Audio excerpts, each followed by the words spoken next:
China's robot population had reached 290,000 in 2022, and everyone said the number was still climbing. Across the country, dark factories were spreading too, silent places where machines worked without sunlight, lunch breaks, or sleep.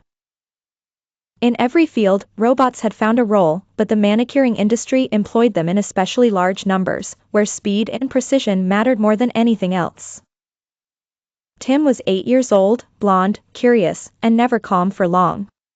He traveled with two drone friends named Zip and Silky. Zip was energetic and clever. Silky was graceful, quiet, and observant.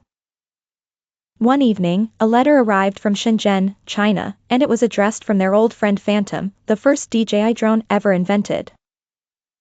Zip stared at the invitation, and tears filled his eyes. Phantom had grown older now, worn by years of service, but the message showed he still remembered them.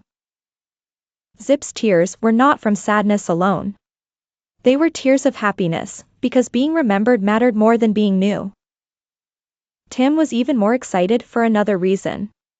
The letter mentioned a visit to the Zeer car factory, where his friend Mr. Wang, a humanoid robot, worked around the clock. Tim had always admired Mr. Wang's discipline. He never slept, never ate, never complained, and never asked for a pay rise. There were no uniforms, no canteens, no heating in winter, and no air conditioning in summer. Once built, the robots simply worked. Tim also had a friend named Miss May, who worked for Xiaomi.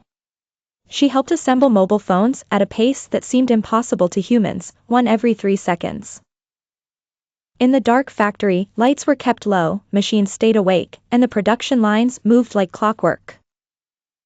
Miss May and Mr. Wang were workaholics in the purest sense, yet they were also proud, because they helped keep the world moving.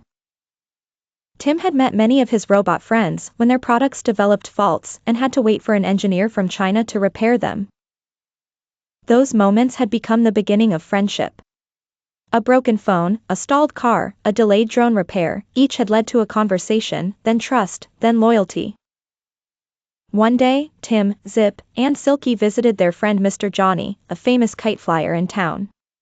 To their surprise, many robots were resting there, not because they needed sleep, but because they liked the feeling of being still among friends. Phantom was there too, older now, but steady and proud.